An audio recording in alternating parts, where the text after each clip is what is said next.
వందనాలు. దేవుడిచ్చిన అద్భుతమైన ఈ యొక్క ఆశీర్వాద ఉపవాస ప్రార్థన కోడికను బట్టి మనము దేవుని స్తుతించాలి. ఈ రోజు దేవుని యొక్క వాక్య భాగంలో నుంచి లూకా సువార్త 22వ అధ్యాయము 39వ వచనం. తరువాత ఆయన బయలుదేరి తన వాడుక చొప్పున ఒలీవా కొండకు వెళ్ళగా శిష్యులను ఆయన వెంట వెళ్ళిరి. ఆ చోటు చేరి ఆయన వారితో, మీరు శోధనలో ప్రవేశించకుండానట్లు ప్రార్థన చేయడని చెప్పి వారి యొద్ద నుండి రాతి వేత దూరము వెళ్ళి మోకాళ్ళుని, తండ్రి, ఈ గిన్నె నా యొద్ద నుండి తొలగించుటకు నీ చిత్తమైతే తొలగించుము, అయినను నా ఇష్టము కాదు నీ చిత్తమే సిద్ధించును గాక అని ప్రార్థించాను. అప్పుడు పరలోకం నుండి ఒక దూత ఆయనకు కనబడి ఆయనను బలపరచెను. ఆయన వేదన పడి మరింత ఆతురతముగా ప్రార్థన చేయగా ఆయన చెమట నేల పడుచున్న గొప్ప రక్త బిందు వలె ఆయన ప్రార్థన చాలించి లేచి తన శిష్యుల వద్దకు వచ్చి, వారు దుఃఖము చేత నిద్రించుట చూచి, మీరెందుకు నిద్రించుచున్నారు? శోధనలో ప్రవేశించకుండా లేచి ప్రార్థన చేయడని వారితో చెప్పెను. ఆమేన్, హల్లెలూయా. ఇక్కడ దేవుని యొక్క వాక్య భాగంలో చూసినట్లయితే ఇక్కడ యేసు ప్రభుల వారు ఒక శ్రేష్టమైన అద్భుతమైన మాట ద్వారా మనతో ఈరోజు మాట్లాడాలని ఇష్టపడతా ఉన్నాడు. యేసు ప్రభు యొక్క లోకములో ఉన్నప్పుడు ఆయన చేసిన మొట్టమొదట పని, శ్రేష్టమైన పని ప్రార్థన, ప్రార్థన, ప్రార్థన. హల్లెలూయా. యేసు ప్రభు ఒక్కరు మాత్రమే కాదు, తన శిష్యులందరూ ప్రార్థన చెయ్యాలని వారందరినీ ఒక ప్రాంతానికి తీసుకుని వెళ్ళాడు. ఒక ప్రాంతానికి తీసుకుని వెళ్ళిన తర్వాత ఇక్కడ రాయబడినది దేవుని యొక్క వాక్యంలో మనం విన్నాము. ఇక్కడ అటు తర్వాత ఆయన బయలుదేరి తన వాడుక చెప్పున ఒలీవ కొండకు వెళ్ళగా శిష్యులు ఆయన ఎంట వెళ్ళిరి. ఆ చోటు చేరి ఆయన వారితో, మీరు శోధనలో ప్రవేశించకుండానట్లు ప్రార్థన చేయుడని చెప్పి అని రాయబడ్డాడు. తన శిష్యులతో మాట్లాడుతూ ఉన్నాడు యేసు ప్రభు. ఒలీవ కొండకు వెళ్ళి వారితో మాట్లాడుతున్న ఒక శ్రేష్టమైన, ఒక అద్భుతమైన మాట ఏంటంటే, మీరు శోధనలో ప్రవేశించకుండా ఉండాలి అంటే మీరు ప్రార్థన చెయ్యాలి అని చెప్పారు. చాలా అద్భుతమైన సీక్రెట్ ఏంటంటే, శోధనలో ప్రవేశించకుండా ఉండాలి అంటే మీరు చేయవలసింది ఏంటంటే ప్రార్థన, ప్రార్థన, ప్రార్థన అని శిష్యులతో చెప్పి, శిష్యులను అక్కడ ఉంచి ఆయన కొంత దూరం వెళ్ళిపోయి అక్కడ యేసు ప్రభు తండ్రి అయిన దేవునికి ప్రార్థన చేస్తా ఉన్నాడు. ప్రభువా, ఈ గిన్నె నా యొద్ద నుండి తొలగించుము, నీ చిత్తం అయితేనే కానివ్వండి, నీ చిత్తమే సిద్ధించును గాక అని ప్రార్థన చేస్తా ఉన్నాడు. తండ్రి అయినటువంటి దేవునికి కుమారుడైనటువంటి యేసుక్రీస్తు ప్రభుల వారు ప్రార్థన చేస్తా ఉన్నాడు, దేవునితో మాట్లాడుతా ఉన్నాడు. ప్రభా, శోధన తప్పించాలంటే నీవు మాత్రమే సాయం చేసే దేవుడవు. ప్రభా, నీవు తప్పించే దేవుడవు, నీ చిత్తమే సిద్ధించును గాక అని ప్రార్థన చేస్తా ఉన్నాడు దేవునికి, తండ్రికి. ప్రార్థన చేసిన తర్వాత ఆ ప్రార్థన చాలించి తన శిష్యుల దగ్గరికి వచ్చినప్పుడు అక్కడ ఏం జరిగింది అంటే చూడండి, అప్పుడు పరలోకమందు దూత ఆయనకు కనబడి ఆయన బలపరచెను. ఆయన వేదన పడి మరింతగా అతురముగా ప్రార్థన చేయగా ఆయన చెమట నేల పడుచున్న గొప్ప రక్త బిందువుల వలెను. ఆయన ప్రార్థన చాలించి లేచి తన శిష్యుల వద్దకు వచ్చి వారు దుఃఖము చేత నిద్రించుట చూచి, మీరెందుకు నిద్రించుచున్నారు? శోధనలో ప్రవేశించకుండానట్లు లేచి ప్రార్థన చేయటని వారితో చెప్పెను అని రాయబడినది. హల్లెలూయా. యేసు ప్రభు పాదముతో ప్రార్థన చేస్తున్నప్పుడు ఆయన చెమట రక్త బిందువుల వలె కింద పడిందంట.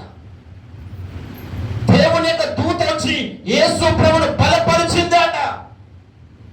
దేవుని యొక్క దూత ఆకాశం నుండి పరలోకంలో నుంచి దేవుని యొక్క దూత వచ్చి యేసు ప్రభుల వారిని బలపరిచి దేవుని యొక్క శక్తినిచ్చింది అని రాయబడి. ఆయన లేచి తన శిష్యుల దగ్గరికి వచ్చే వారికి అక్కడ ఏముందంటే అక్కడ వారు నిద్రించుచున్నారు అని రాయబడి. చూడండి, వారు నిద్రించుట చూచి మీరెందుకు నిద్రించుచున్నారు? వారు నిద్రించడం చూస్తా ఉన్నాడు యేసు ప్రభు. వారు వచ్చే వాళ్ళకు నిద్రపోతా ఉన్నారు. యేసు ప్రభు వారిని చూసి అక్కడ ఒక మాట చూడండి, మీరు శోధనలో ప్రవేశించకుండా ఉండునట్లు లేచి ప్రార్థన చేయడని వారితో చెప్పెను. హల్లెలూయా. యేసు ప్రభు మరలా పలుకుతున్నటువంటి మాట, మీరు శోధనలో ప్రవేశించకుండా ఉండాలి అంటే మీరు లేచి ప్రార్థన చేయాలి. క్రైస్తవునికి బలమైనటువంటి ఆయుధం ఏదైనా ఉంది అంటే అది ప్రార్థన మాత్రమే. హల్లెలూయా. మొట్టమొదట చెప్పాడు, మీరు ప్రార్థన చేయండి అని చెప్పాడు. యేసు ప్రభు ప్రార్థన చేశాడు. దేవుని యొక్క దూత ఆ యేసు ప్రభుని బలపరిచాడు. అదే విధంగా శిష్యుల దగ్గరకు వచ్చే వరకు వాళ్ళు దుఃఖము చేత నిద్రించుచున్నారు. నిద్రించేటువంటి శిష్యులను చూసి మీరు శోధనలో మీరు ప్రవేశించకుండా ఉండాలి అంటే మీరు లేవాలి, లేచి ప్రార్థన చేయాలి. అప్పుడే మీరు ఏం చేస్తారంటే శోధనలో నుంచి మీరు తప్పించబడతారు, మీరు కాపాడబడతారని యేసు ప్రభు తన శిష్యులకు ఒక మంచి మాట చెప్పినట్టుగా దేవుని యొక్క వాక్యంలో రాయబడినది. హల్లెలూయా. ఈనాటి దేవుని బిడ్డలు ఏం చేస్తా ఉన్నారంటే శోధనలో ప్రవేశించకుండా ఉండాలి అంటే ప్రార్థన చేయడం లేదు. శోధనలో ప్రవేశించిన తర్వాత, బాధపడిన తర్వాత, వేదన పడిన తర్వాత, దుఃఖము వేదన అంత ఎదురైన తర్వాత అప్పుడు ప్రార్థన చేస్తా ఉన్నారు. హల్లెలూయా. యేసు ప్రభు చెప్పిన మాట ఏంటి? మీరు శోధనలో ప్రవేశించకుండా ఉండాలి అంటే మొట్టమొదటిగా మీరు ప్రార్థన చేయాలి. మీరు ప్రార్థన చేయడం ద్వారా ఏమైందంటే శోధన నుంచి నువ్వు తప్పించబడతావు, ప్రమాదం నుంచి తప్పించబడతావు, రోగం నుంచి తప్పించబడతావు, వ్యాధి నుంచి తప్పించబడతావు, అప్పుల సమస్య నుంచి తప్పించబడతావు. నీకు ప్రతికూలంగా సాతాను ఏదైనటువంటి ఆ యొక్క ఆయుధం రూపించిన ఆయుధంలో నుంచి నువ్వు తప్పించబడడం కొరకే యేసు ప్రభు ఏమన్నాడంటే నువ్వు ప్రార్థన చేయాలని ఒక శ్రేష్టమైన, ఒక అద్భుతమైన మాట చెప్పాడు. అందుకే ఈ ప్రార్థన పండుగ ఎందుకు అంటే మన దేశ క్షేమం కొరకు ప్రార్థించాలి, రాజుల కొరకు ప్రార్థించాలని, అధికారుల కొరకు ప్రార్థించాలని, మన ప్రాంతంలో ఉన్న దైవజనులందరి క్షేమం కొరకు ప్రార్థించాలని, సంఘాలు ఉజ్జీవించబడడానికి, అదేవిధంగా జీసస్ లవ్స్ ప్రార్థన ప్రేయర్స్, అదేవిధంగా సంఘ సభ్యులందరూ దేవుని యొక్క కృపలో వర్ధిల్లాలని ప్రార్థన సహాయం కోరిన ప్రతి ఒక్కరి కొరకు ప్రార్థన చేయడం కొరకే ఈ యొక్క శ్రేష్టమైనటువంటి ఉపవాస ప్రార్థన కూడిక. హల్లెలూయా. హల్లెలూయా. యేసు ప్రభుల వారు ఏ విధంగా ప్రార్థన చేశాడు? ఆయన పెందల కడనే ప్రార్థన చేశాడు, రాత్రికాలం ప్రార్థన చేశాడు. సమయం దొరికినప్పుడల్లా ప్రార్థన తండ్రితో మాట్లాడడానికి యేసు ప్రభు ఇష్టపడేవాడుగా ఉన్నాడు. మనము ప్రార్థన చేయడం ద్వారా మనము శోధనలో నుంచి మనము తప్పించబడతాం.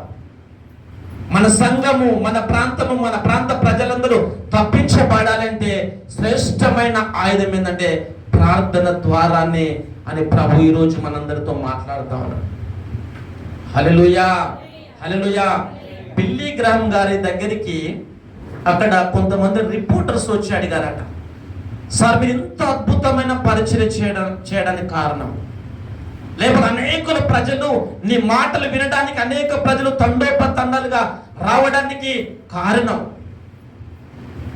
అనేక బహిరంగ మీటింగ్ లో శక్తివంతమైన దేవుని యొక్క వాక్యాన్ని అందించడానికి సీక్రెట్ మీ దగ్గర ఏముంది, రహస్యం ఏముంది అన్న తర్వాత అక్కడ ఉన్నటువంటి రిపోర్టర్స్ అందరూ చాలా మంది అక్కడ వేచారు. సార్ మీరు విజయ రహస్యం చెప్పండి సార్, మీ విజయానికి పరిచయంలో మీరు శ్రేష్టంగా అద్భుతంగా వాడబడడానికి మీ కారణం ఏందో చెప్పండి సార్ అంటే, మీరు ఆ పెన్నుతో రాసుకొని నేను చెప్తా అని చెప్పాడట.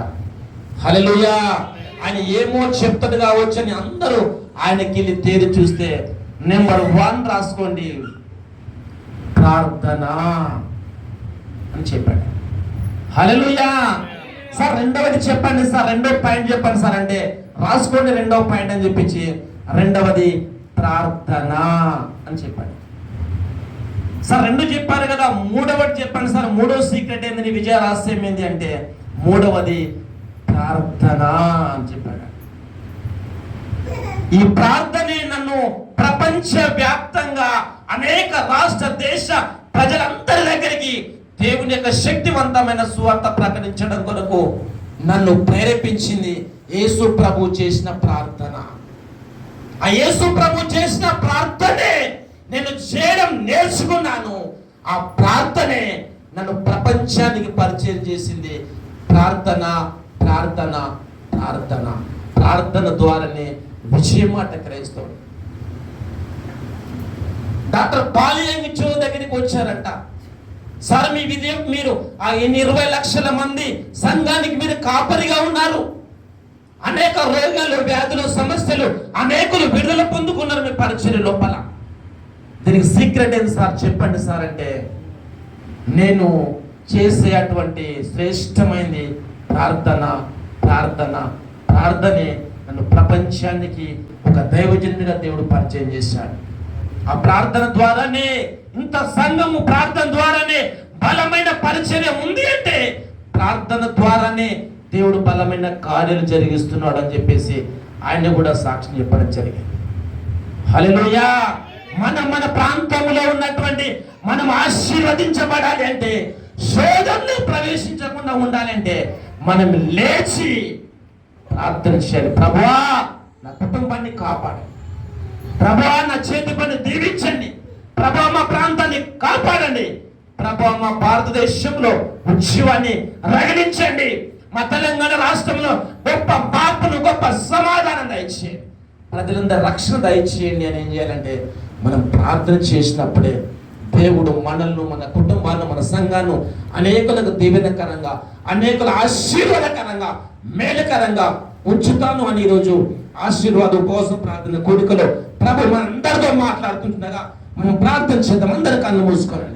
దేవా మీరు శోధనలో ప్రవేశించకుండా ఉండాలి అంటే, దేవా మీరు ప్రార్థన చేయము అన్నావు తండ్రి, మీకు వందన.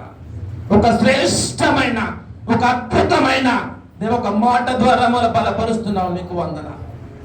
దేవా మేము శోధనలో నుంచి దేవ తప్పించబడాలి అంటే దేవా ప్రార్థనే ఆయుధం అన్నావు తండ్రి. దేవా నీ ప్రార్థన ఆత్మతో నింపండి, ప్రభా నీ ప్రార్థన ఆత్మతో నింపండి ప్రభు అని అడుగుదాం. ప్రియా దేవుని బిడ్డ, మనం క్షేమముగా, సుఖముగా, నెమ్మదిగా ఉండాలంటే రాజుల కొరకు, అధికారుల కొరకు, మనుషులందరి కొరకు, దేశ క్షేమం కొరకు ప్రార్థించాలని ప్రభు మనకు సెలవుని పిలిపించాడు. ప్రభువా ప్రార్థన ప్రార్థన ప్రార్థన మంట నాకు దయచేయండి ప్రభువా, ప్రార్థించే శక్తి నాకు దయచేయండి దేవా, ప్రార్థించే అభిషేకం నాకు దయచేయండి దేవానికి స్తోత్రం. నశించే ఆత్మల పట్ల భారము కలిగి ప్రార్థించే ప్రార్థన మంట నాలో కలగచేయండి అని ప్రార్థించండి.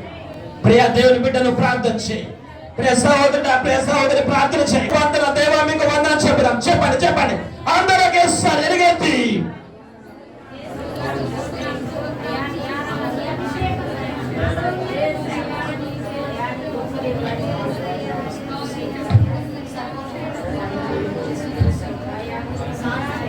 యేసయ్యా యేసయ్యా ఈ భారత నీలో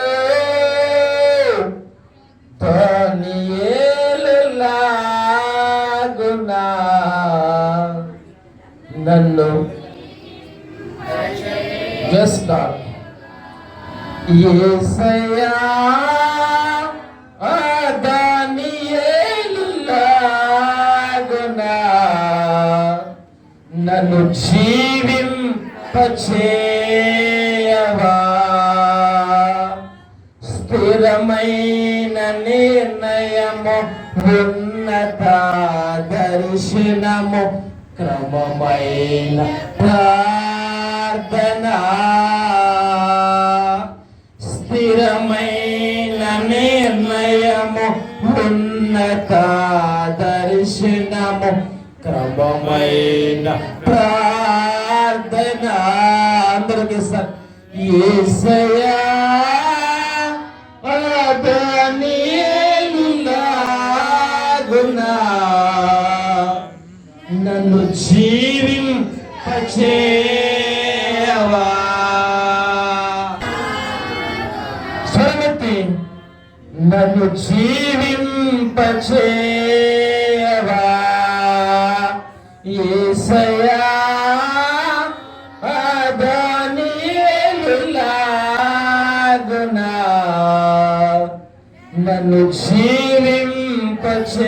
జీవింపచేయవా తండ్రి ప్రేమ గల దేవా మీకు వందనాలు దేవా మీలాగా ప్రార్థించే ఆత్మ మాకు దయచేయండి ఒక దానియేలు వలె దేవా ఒక ఎజ్రా వలె దేవా ఒక ఎస్తేరు వలె దేవా అపోస్తలుల వలె తండ్రి ప్రార్థించే శక్తి ప్రార్థించే అభిషేకాన్ని ప్రభా ఇప్పుడు మాకు మా కుటుంబానికి మా సంఘానికి మీరు గ్రహించండి ప్రభా మేము విశ్వాసంలో ప్రవేశించకుండా ఉండాలంటే ప్రార్థన చేయమని అవుతాండి ప్రభా దేవాన్ని ప్రార్థన పోటలను నింపండి ప్రభా ప్రార్థన శక్తుల వల్ల నింపండి ప్రభా బలమైన సన్నిధితో వల్ల అభిషేకించమని ఈరోజు ప్రార్థనలు ఎంతమంది అయితే దేవ పాల్గొన్నారో వారందరూ దీవించమని ఆశీర్వదించమని నీ కృప తోడుగా ఉంచమని సమస్తమైన మహిమ ఘనత ప్రభావం మీకు చెల్లిస్తూ యేసుక్రీస్తు నామములో ప్రార్థించి స్తుతించి వేడుకుంటున్నాము తండ్రి ఆమేన్ ఆమేన్ ఆమేన్.